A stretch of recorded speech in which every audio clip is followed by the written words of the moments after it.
You're a funny boy, you are. Hello guys, welcome back to the channel. Joffrey Noodle Legs here today with another noodle film review. A bit of a strange one today, because it's a strange little film. And this is the first film in my American Horror Project week. So I'll be looking at, there's a collection of movies that Arrow released. In a couple of box sets called the American Horror Project. And what it basically is, it's like little horror gems that are hidden away that was sort of from the 70s and that were kind of missed because of the big films that were out, like Halloween and Texas Chainsaw Massacre, all these big films. But there were some other sort of really cool films that were out. And some are real gems. And the first one we're looking at today it's a real gem. Is called Malastria's Carnival of Blood, and it's in this collection here. It's the very first one. This is the first collection of the American Horror Project, and the film we're looking at is the Horror of Blood. Apparently this film was lost for a long time. In fact, people didn't really know it existed, and it kind of turned up out of nowhere when the director sort of like released it on DVD out in the middle of nowhere, and that was the first sort of sign anyone's seen of it for years. No one really knew it existed. So it's not really a well-known film. It's a real sort of hidden film for a long time. And I can see why. The plot, there isn't one really. It kind of like, the plot is basically there's this carnival, or like a fun fair, and I think a family have gone there to work there, like a husband, wife, and a daughter. They've all moved in their caravan to this fair to work at, and it's run by a guy called Mr. Blood, and it's full of sort of like strange and wonderful characters and kind of like zombies as well. It's a really bizarre film, and that's the plot, and that is it. There's nothing else really to it, but that makes for a wonderful film, and it's kind of really strange. And I do like the characters, and Mr. Blood I really like. Here he is, he's showing the husband and the wife around the sort of fair. You, it's a gold mine. Yes, ma'am, that's what I said. A gold mine. Couldn't be a better investment on earth. Did you hear that, Frank? You newcomers will love it. We're charmed here. Charmed. And a charming bunch of people. So far, they all seem a little odd. Have you met the Davises? They're new here, too. Cute little boy they have. Oh, you haven't met him yet? Friendliest bunch of people on earth. Ah, Mr. Bean. This is Mr. Bean, the oldest member of the carnival. How do you do, Mr. Bean? Pleased to meet you. Accidents happen around the carnival. That's an old war wound of the business. Isn't that right, Mr. Bean? Quiet. Oh, yes, sir. Mr. Bean is quiet enough. Yes, sir. There's only one thing Mr. Bean likes more than quiet, and that's money. That's why he's in the business. So that's Mr. Blood showing the husband and wife around, and they shout to their daughter saying that Johnny's going to arrive tonight in this next bit, because that's obviously her boyfriend. And then we meet some more weird and wonderful characters of the carnival. And there's supposed to be a guy with a hook for his hand, and it's no lie, right? It kind of looks like this. I'll show you. So here's his hands. It's like he's done this. And he's doing that. Honestly, that's what it looks like. So cool. So we meet him and we see a little bit of the fair. Oh, Johnny called. He's driving down. Said he'll get here tonight. Ubiquitous Mr. Bean.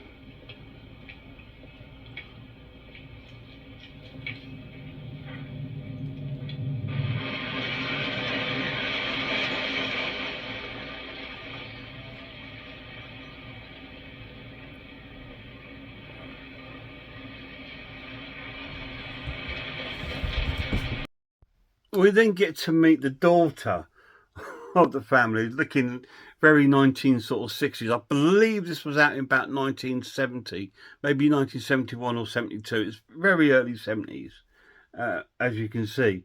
And we meet her with one of the other sort of, probably the most normal of the people working at the fair, called Kit. Another duck bites the dust. What do you want?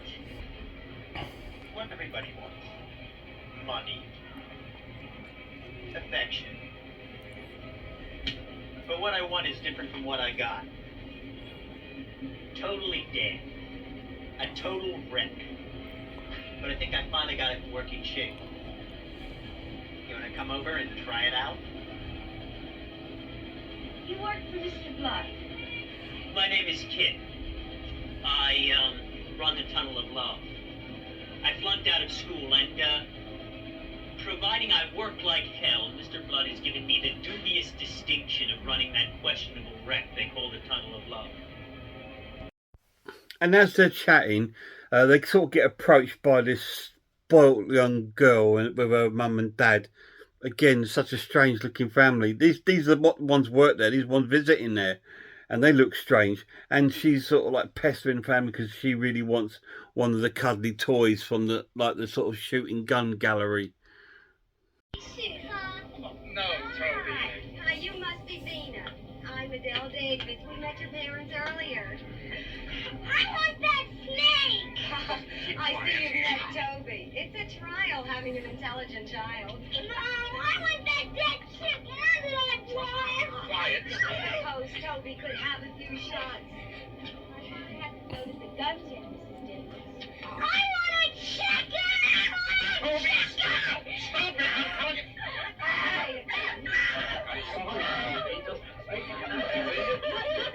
Toby, look what the nice lady has. Doll. It cost $1.25. Oh, well. It's so much work getting ready for opening. Some absolute masterful camera work there. The camera work in this is so shoddy. It's like they've got it on Zoom and they forgot that they've got it on Zoom, so everything's super close. and when you're getting people walking, they're like this. So all you see is like the bottom half of them. You don't see anything from the top. It's but anyway, Kit takes them, the little family, along to give them a little ride on the Tunnel of Love.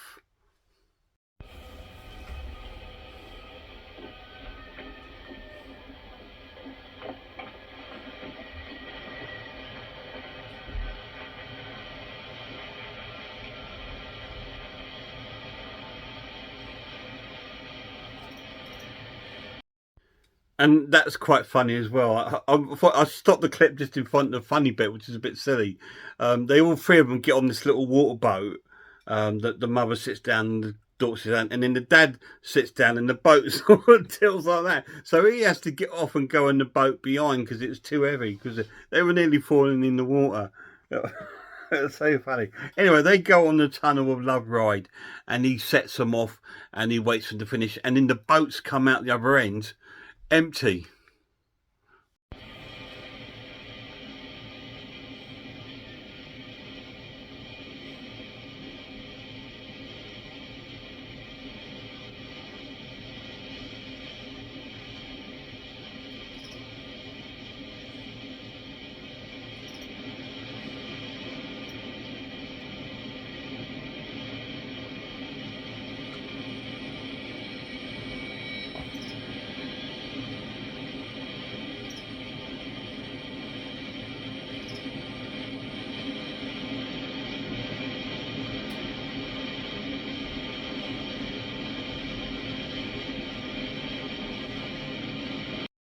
So Kit goes in and has a look to see if he can see anybody walking around in there, and he can't see anyone. You get this montage war of like bits of plastic and it's stuck in the bit of plastics is the old man's glasses.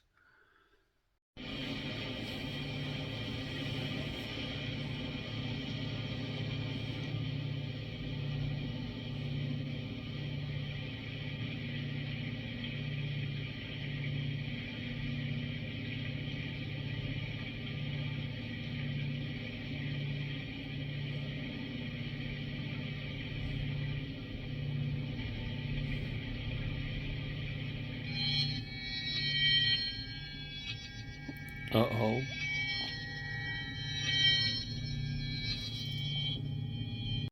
So they've obviously been killed or whatever it is in the ride. So they've come out and obviously all three of them have disappeared, and it's the last we see of that family.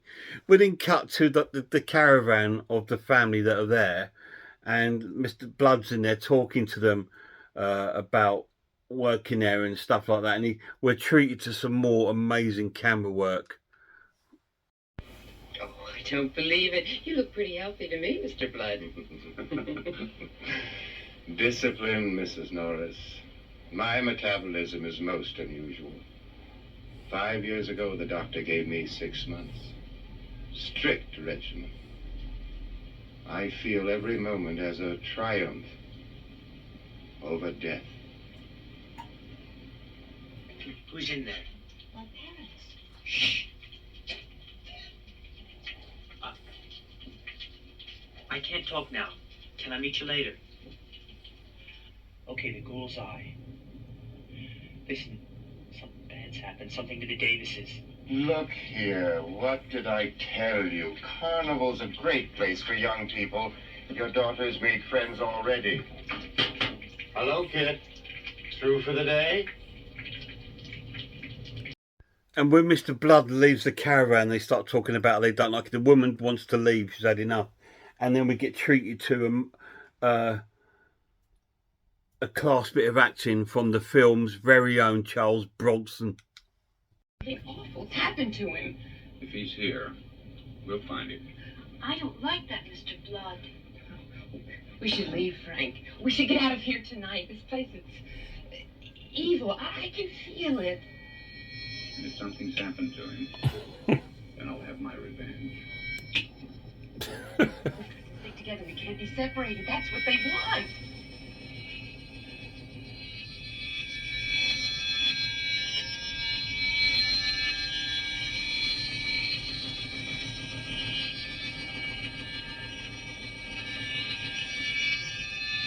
And while they're discussing all that, and we've seen that strange figure outside, I think he's supposed to be like a sort of vampire-y kind of guy.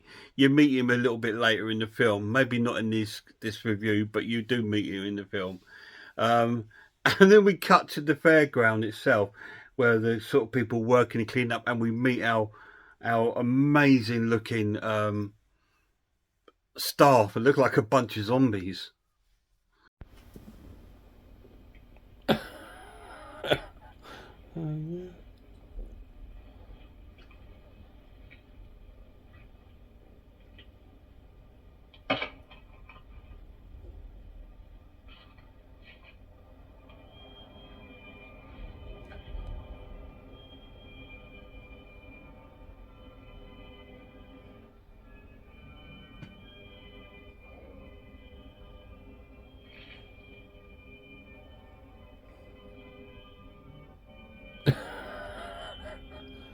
Yeah.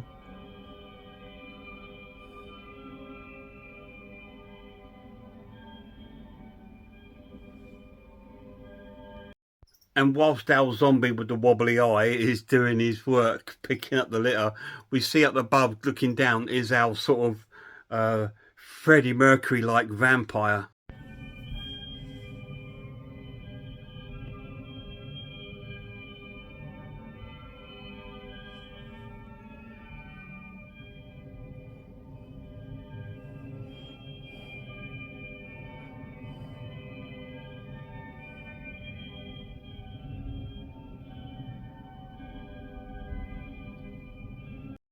We then see a couple of dudes, a couple of drunk dudes turn up at the fair.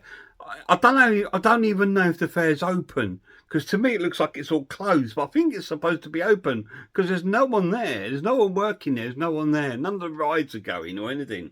So I don't even know if it's open. But we see a couple of dudes come up and they want to go on one of the rides.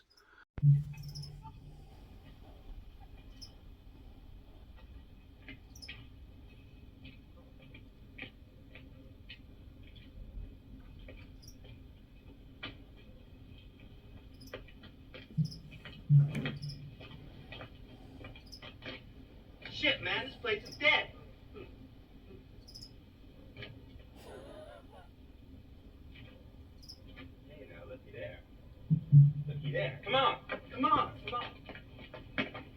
anyway, the guys there let him go on it, let him go on the roller coaster. So he goes off, one of the guys on the roller coaster, and you see him like doing all this. And then the next thing you see him get his head cut off.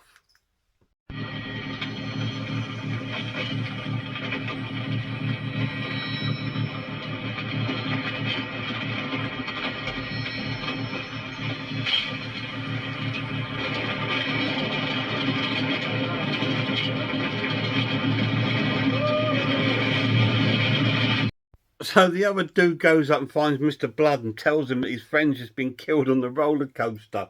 And Mr. Blood goes, have you got a match? And he goes to him, go and talk to that guy over there. So he goes over to talk to the guy over there. Oh dear. May I trouble you for a match? What? But you don't understand. My buddy, he goes into the roller coaster over there, and the next thing you know, there's all kinds of screaming. And then he comes out, and he don't have no head. What am I going to do? That gentleman will assist you.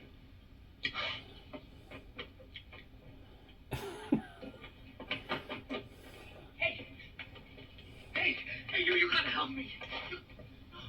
No, don't do that. So you see, he goes over and talks to our little zombie friend, and the zombie friend just kills him right off with his pick that he's picking a litter up thing. He just stabs him in the head with it, and all blood gushes out and gory and stuff. And Mr. Blood just walks away, and then we see them like other zombies together picking up the bodies of the dead guys and putting them into this, like, I don't know, yogurt carton made plastic kind of big mouth thing.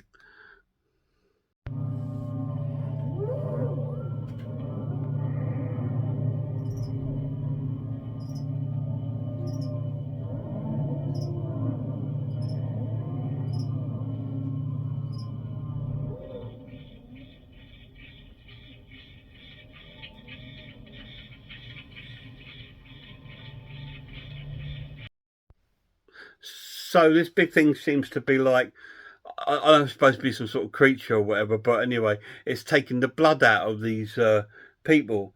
And so when that happens, what's the best thing to do? Get your zombies to break into song.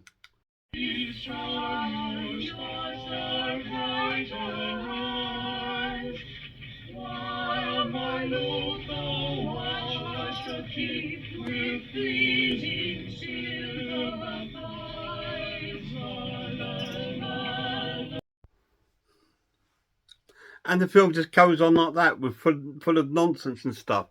Like I said, the plot, there isn't really one.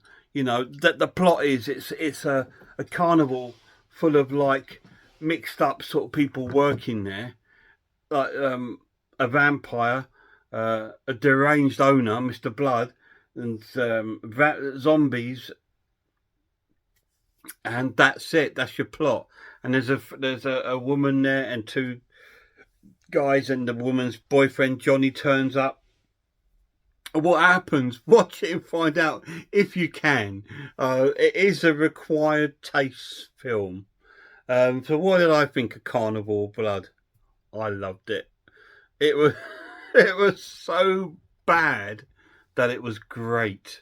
I just loved it. It's one of those really bad movies that it's just awesome, and I loved every minute of it.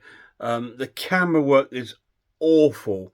It was like this, most of it. You've just seen, and then they remembered to show the face, because like I said, it's like they've got the camera set on zoom and they've forgotten.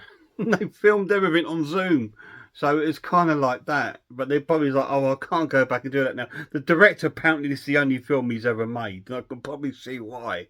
Yeah, but it was still awesome. There was something really charming about the film. The characters were cool, and it's got a famous actor in there. It's got the little guy, the little dwarf guy from Fantasy Island, the Blade Bath. He stars in it. He's in it. He turns up in the film. Oh, and it's just so crazy, but it was great. The pluses of the film, it looked amazing. Arrow done a really good job of sort of like revamping it. There he is, there, look, Mr. Blood. They've revamped it so well that it looks really, really cool. The camera work was awful. but that was amazing. That kind of added to the film, to the awfulness of the film. The characters were all wonderful and sort of like really believed that they were making the best film they ever. By the looks at a lot of them were like sort of overacting in it. There's, you know, it was just fantastic. Really, really cool. It was really up my street. It was a fun watch. I just sort of giggled all the way through it. And I love horror movies like that can make you feel that. And it was just such a good time. It's not a long film. It lasts about 75 minutes. So it's like an hour and 15 minutes. But I think that was long enough, to be honest. And it was really strange. And there's bits in the film when all these zombies are all in one room and they're watching the cinema. And they're watching like old 1920s films like the very first Frankenstein and stuff like that, all this playing in the background. And you can see the influences that this director's had. You know, it's like George Romero's Crazies mixed with the old sort of 1920s sort of silent films in there. It's had a mixture of all those kind of things, all sort of mixed into one happy little wonderful bundle of nonsense. But it had an atmosphere. There was one scene when the girl was having a dream scene, like a nightmare, and it really felt claustrophobic and nightmare-y. And I thought that was really cleverly done. Some of the camera work was good, but 95% of it was terrible. But it was like a nightmare. And it was like a dream. If you look at the film like it's a dream, like you're having a nightmare, it plays really well. If you're looking for an amazing horror film, you're going to turn this off after 10 minutes because it's not an amazing horror film. But it's an amazing film because it's its own. There's nothing else like it. You know, they went in there with zero plot, zero story, the worst script, worst actors, and came out with a little bit of gore and some silly effects, but they still made something wonderful, and I really, really enjoyed it. So I'm going to score Carnival Blood now, and I'm going to score it a great watch, great time, and I'm going to give it a 7 out of 10, and that is being really kind. Really, because I'm a horror fan, I can appreciate the badness of the film. If you're not, and you love your big blockbuster movies, that's going to be probably a 3 out of 10 or 2, you know. But for someone like me who can appreciate the heart and love that's gone into a movie, it was great. I had the greatest fun. I watched Don't Breathe 2 last night, and it was really cool. And I thought, I've got time, I'm going to watch another movie. So I popped that on, and I just had the greatest time. I giggled all the way through it. It was just so funny. Absolutely loved it. Carnival Blood. That's the first review of this American Horror Project Week. So the next one we're going to be looking at is on here as well. And it's going to be The Witch Who Came from the Sea. Now, if I remember right, this is a video nasty. And it tells the story of like jealousy and obsession and things like that. So we're going to look at that in the next review for this week. The Witch Who Came from the Sea. And a lot of people really like that film. So I'm quite looking forward to seeing that. Then the one we're going to look after that will be The Premonition. And then we're going to go on to probably Volume 2, which has other great classics in there. None of them are going to beat that Carnival Blood. That's just brilliant. Guys, check out some horror channels till my next video. Please check out Horror Hands, Horror Geek, Man v Film, RS Designs, I Am the Ice Lord, Pizzlewell, and Sarah of Horror. Till next time, look after yourselves, stay away from fun fairs, look after one another, and I really hope I see you all soon.